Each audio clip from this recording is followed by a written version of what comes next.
Vamos a comenzar. Habíamos dicho cuál es la numeración. No se olviden que la particularidad de los motores Volkswagen es que estos llevan el motor atrás y por otro lado la tracción es trasera. No se olviden que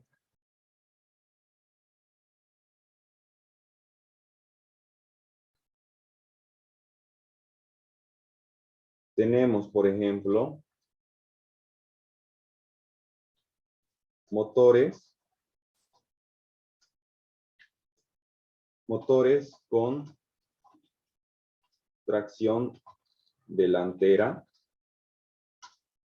y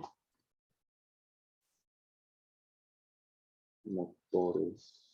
Esto lo vamos a hacer así. En primer lugar tenemos motores longitudinales y por otro lado tenemos motores transversales. Exactamente, muy bien. Dentro de los motores longitudinales tenemos a los motores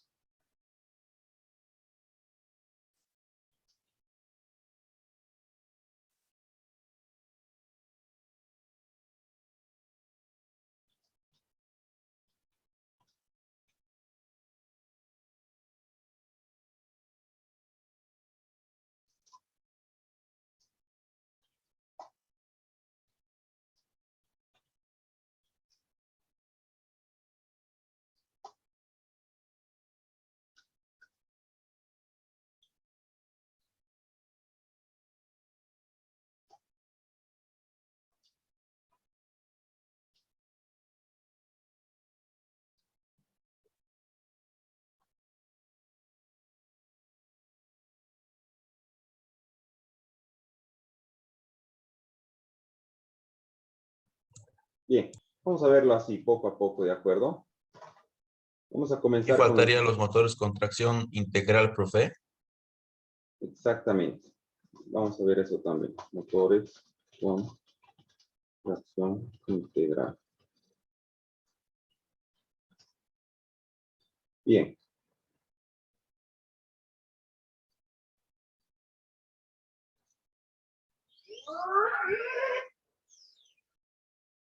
Bien, dentro de los motores longitudinales, a ver, ¿quién me puede decir un motor comercial, un vehículo comercial? Corolla. Corolla, profe. Toyota Corolla. ¿Seguros? Bueno, sería el 3S de Noah. El 3S de Noah, excelente. Bien, hablando del tema del Corolla, el Corolla AE86, que muchos de ustedes lo deben conocer, sigue siendo un Corolla, pero tiene una tracción, bueno, el motor está dispuesto de forma longitudinal y tiene tracción trasera, ¿de acuerdo? Pero el resto de los Corollas que nosotros conocemos, no se olviden que tenemos al vehículo de esta forma, y el motor está dispuesto de esta forma, ¿de acuerdo? Bien. Luego vamos a hablar de los motores transversales. Tal como lo ha dicho su compañero, dentro de los motores transversales está el Corolla.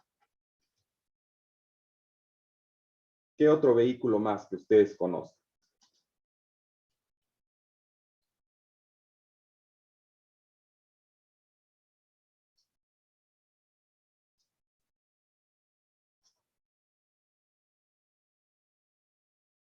Bien.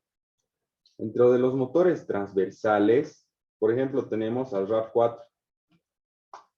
Después tenemos al Ipsum. Después tenemos, a cualquier vehículo, al Suzuki Swift,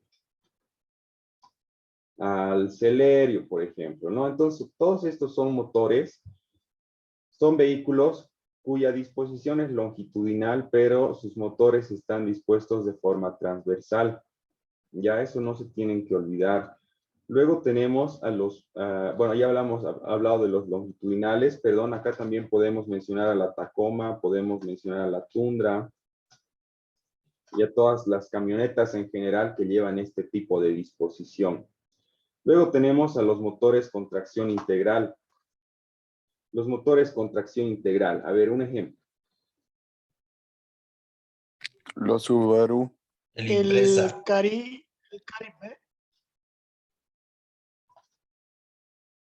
¿Alguno más? BRZ, BRZ, excelente. Bochito.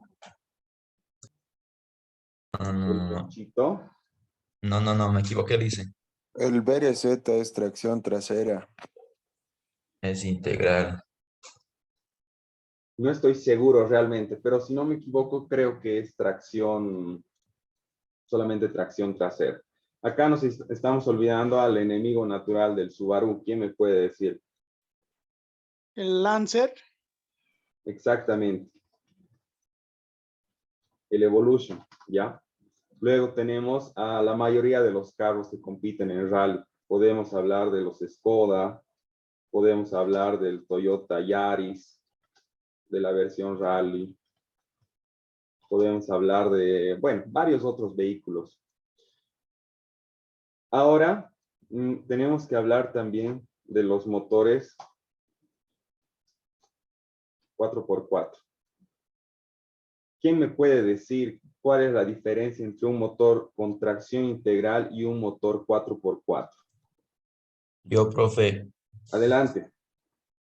un tracción integral viene de fábrica trabajando ya con las 4 ruedas y un motor 4x4 tiene una palanca de cambios o una perilla de cambios, el cual te permite eh, cambiar las posiciones de trabajo, o sea, ponerlo en H4 o L4, en cual el cual el motor, según a esos cambios, va trabajando y si tú lo pones en 4L, el motor se va duplicando la fuerza y puede salir más fácilmente de las dificultades del terreno. Muy bien, Jesús. Muy bien, excelente. Bien. A veces decimos que es fácil distinguir, ¿no? Un 4x4, un integral, pero si uno no lo explica de una forma adecuada, entonces no nos podemos llamar mecánicos. A ver, Jesús Andrés.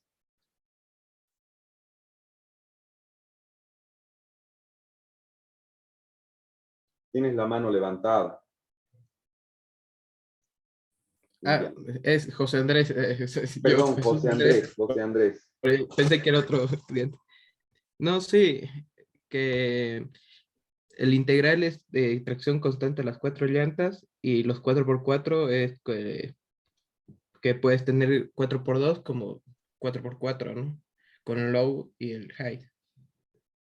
Exactamente, muy bien. Entonces hay una diferencia bien importante entre los vehículos con tracción integral y los motores 4x4. ¿De acuerdo? Los motores 4x4, tal como lo ha dicho su compañero, tienen un roster. ¿Ya? Han debido escuchar la palabra roster o caja de transferencia.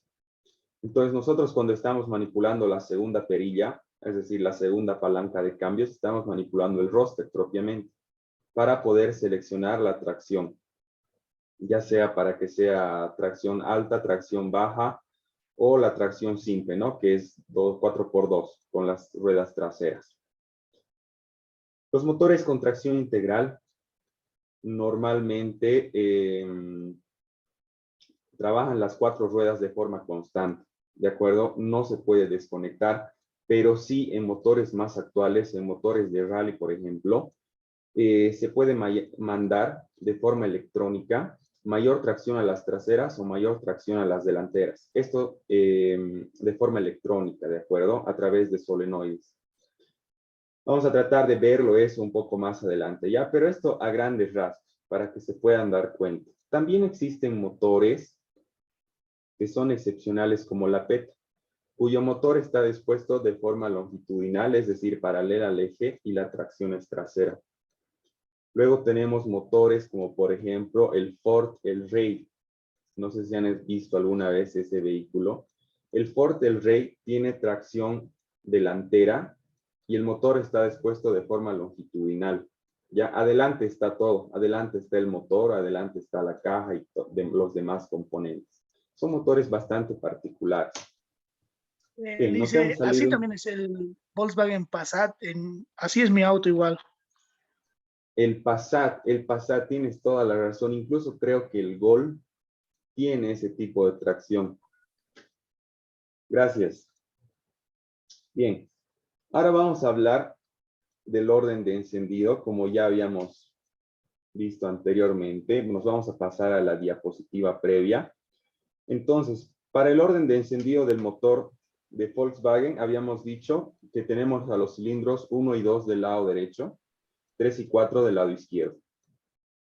¿Y cuál va a ser mi orden de encendido? 1, 4, 3, 2. Para un motor normal, ¿cuál es el orden de encendido? 1, 3, 4, 2. Exactamente, 1, 3, 4, 2. ¿De acuerdo? Tal como está acá. 1, 3, 4, 2. Para todos los motores 4 en línea, para todos. ¿Ya? Pero cuando estamos hablando del motor Volkswagen, es al revés. Es 1, 4, 3, 2. ¿Pero esto por qué? Porque no es en línea. Es un motor del tipo Boxer. Bien. Entonces, habíamos hablado de que acá tenemos un motor rotativo, perdón, un distribuidor que gira en sentido de las agujas del reloj. Luego, para el caso de aquí al lado, para un un Volkswagen Pointer, que es un vehículo cualquiera con un motor 4 cilindros en línea, observen que el distribuidor igual gira en el sentido de las agujas del reloj. ¿De acuerdo? Luego tenemos para el motor Boxer de Subaru. Entonces, para este motor, tampoco tenemos el orden del encendido 1, 3, 4, 2. Ya aquí también cambio. ¿Pero eso por qué? Porque no es un motor 4 en línea. ¿Cuál es la disposición de los cilindros? 1 y 3 del lado derecho y 2 y 4 del lado izquierdo. Ya esto sí estamos viendo el motor desde arriba, con la polea hacia adelante. Entonces, ¿cuál va a ser mi orden de encendido? 1, 3, 2, 4. Bien. Ahora vamos a pasar a otro tipo de motores. Tenemos acá los motores V6. Ya habíamos hablado de cuáles son los vehículos, por ejemplo, que llevan este tipo de motores. El sentido de rotación del distribuidor es muy importante. Eso no se tienen que olvidar, no es una norma mnemotécnica, ¿ya? Antes de desconectar ustedes los cables de bujía para poder realizar algún mantenimiento, tienen que darle un arranque, darle un toque. Normalmente en la tapa del distribuidor tienen una flechita que les va a indicar el sentido de rotación. Pero si no, pueden salir de dudas dándole un toque de arranque para ver hacia qué lado gira el distribuidor y luego de esa forma poder poner los cables de bujía de la forma adecuada. Acá tenemos, por ejemplo, un motor Ford V6, 3.8 litros, como pueden observar. Y acá a su lado, entre paréntesis, dice 232. ¿Quién me puede decir qué significa 232?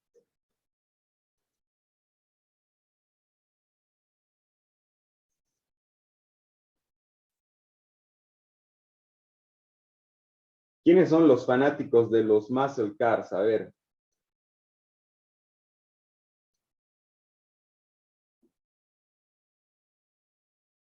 Ninguno. A mí me gustan. De los Mustangs, de los Camaros, ¿no es cierto? Cuando estamos hablando de los motores de los Mustangs, de los Camaros, de los Chargers, estamos hablando el de bloque grande, estamos diciendo el de bloque pequeño, el, no sé, de repente el 302 de bloque pequeño, luego tenemos no sé, ahorita se me ha ido el 428 igual de bloque grande. ¿Pero qué son esos números? Ustedes saben que los americanos manejan pulgadas, ¿de acuerdo? Manejan pies, manejan libras. Entonces, si nosotros estamos hablando de la cilindrada de un motor, estamos hablando de volumen, ¿de acuerdo? Entonces, en este caso, cuando nos mencionan estos números, estamos hablando de pulgadas cúbicas, ¿de acuerdo? De pulgadas cúbicas, obviamente lo podemos llevar a centímetros cúbicos o a litros. Esto era para los motores antiguos, ¿de acuerdo? Entonces, acá tenemos un motor Ford de 3.8 litros que son 232 pulgadas cúbicas. ¿De acuerdo? ¿Cuál va a ser mi orden de encendido?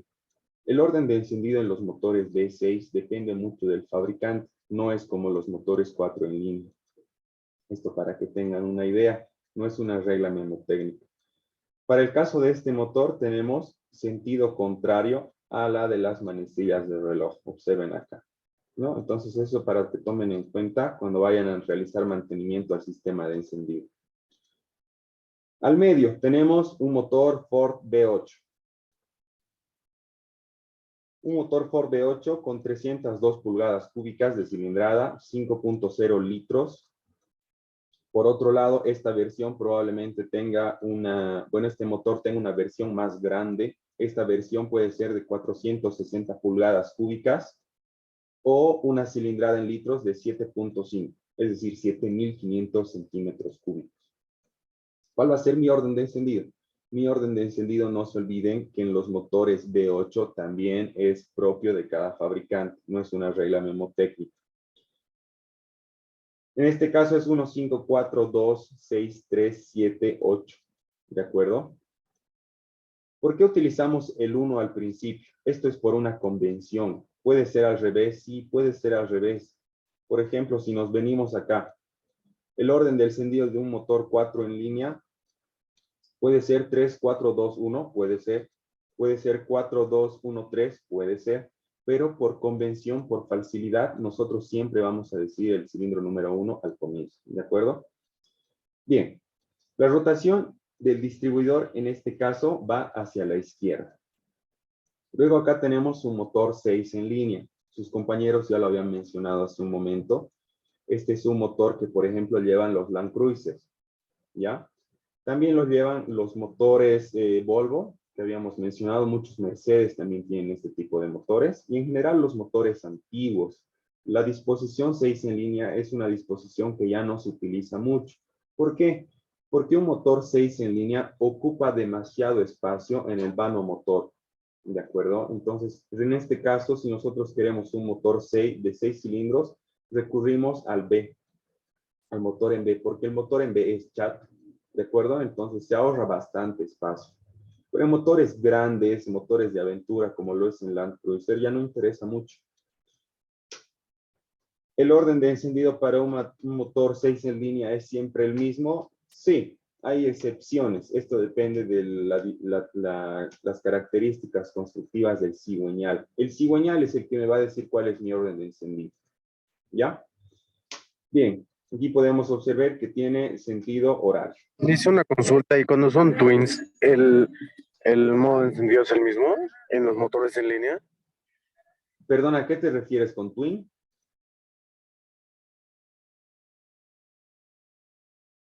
Con dos árboles de Levalis. Ah, ya, el orden del encendido es el mismo. El mismo, el mismo, el mismo.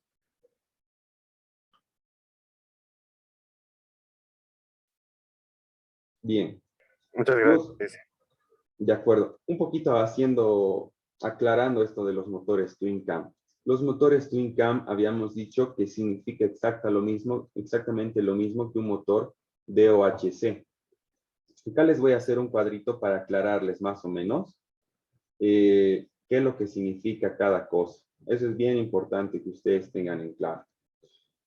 Cuando estamos hablando de camshaft, a ver, primero vamos a hablar de shaft.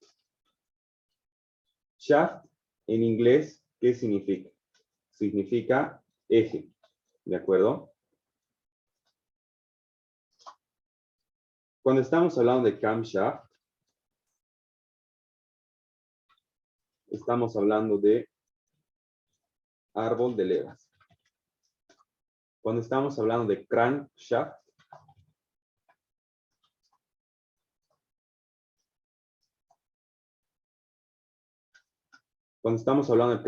estamos hablando de cigüeñal. Cuando estamos hablando de twin, en inglés significa gemelos.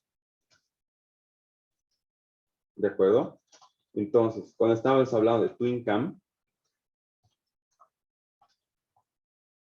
va a ser, obviamente, twin cam shaft. ¿De acuerdo? Entonces, ¿qué es lo que significa? doble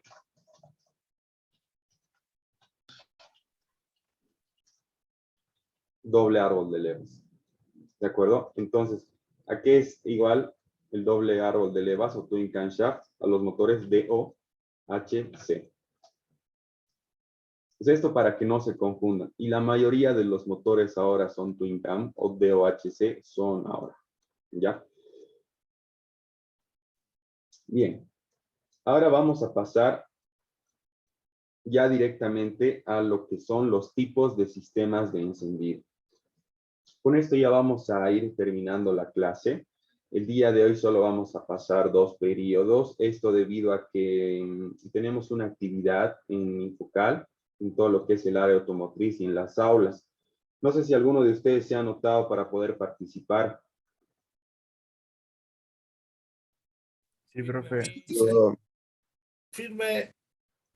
Bien, bien jóvenes. No sé si haya algún tipo de convenio con Kevin, pero a mí me gustaría conocerlos y bueno, de esa manera también voy a ver la forma de poderlos ayudar porque nada es gratis, ¿no es cierto? Eso habíamos hablado en la primera clase el día de ayer.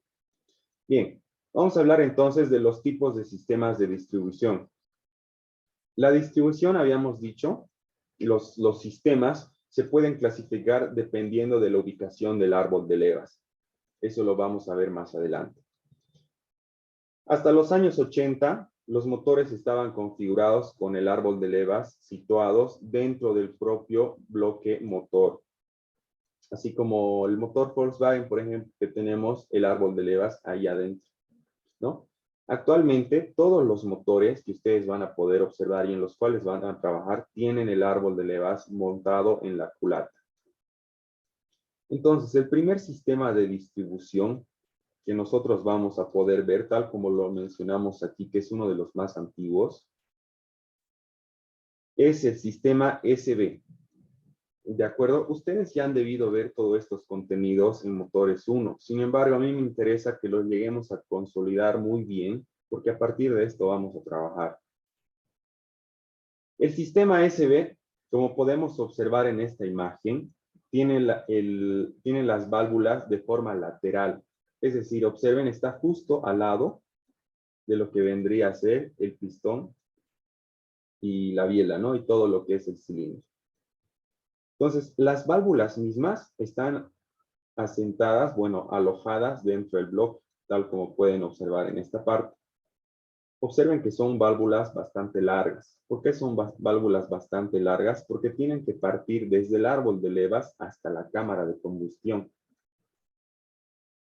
El árbol de levas podemos ver que actúa directamente sobre las válvulas. Aquí no hay balancines. Muy bien. Este tipo de motores se utilizó desde el comienzo de los motores a combustión interna. Por ejemplo, el Ford modelo T, que es un auto icónico, llevaba este tipo de sistemas. ¿De acuerdo? Entonces, se vienen utilizando desde el inicio de los motores a combustión hasta la década de los 50, aproximadamente. A estos motores, alguna vez van a escuchar que se los llama los motores de cabeza plana o motores flathead. ¿De acuerdo? Estos motores producen una baja potencia. Por simple lógica, imagínense ustedes. La gravedad siempre va a actuar hacia abajo, ¿no es cierto? Y estas válvulas tienen una disposición inversa. Entonces, la mezcla no va a tender a permanecer ahí de forma fácil, ¿no es cierto? Entonces, por eso es que tienen un problema de flujo de combustible, o sea, la gravedad está en contra del recorrido de la mezcla, ¿de acuerdo? Entonces, podemos observar acá un motorcito que tiene este tipo de disposición, que es el sistema SB. En este caso, este motor probablemente esté recién rectificado. Y bueno, podemos observar acá los asientos de válvulas. Podemos observar que estas válvulas tienen una disposición inversa. Observen que la cámara de combustión es esto que tenemos acá. Entonces, en mi cámara de combustión, ¿qué es lo único que yo tengo? Es la bujía, nada más. No tenemos las válvulas, no hay árboles de leva, mucho menos, ¿de acuerdo? Entonces, por eso es que se los llama motores de cabeza plana. Bien. Este automóvil que ustedes están viendo acá, ¿de dónde es? Cars. De Cars. Cars, excelente. Entonces, este vehículo que ustedes ven tiene la particularidad de ser uno de los últimos vehículos que tiene un motor de cabeza plana. Y en la película se ve que es un vehículo sumamente veloz, ¿no? Pero sin embargo, tal como podemos ver, estos vehículos tenían prestaciones bajas. ¿Por qué? Porque la mezcla iba en contra de la gravedad, ¿no es cierto? No había un buen llenado de los cilindros. Bien, con eso hemos terminado la clase de hoy, jóvenes. Gracias por su atención. Con los que vayan a ir a enfocar nos vamos a ver enseguida. Si no, con el resto del grupo nos vamos a ver el día jueves.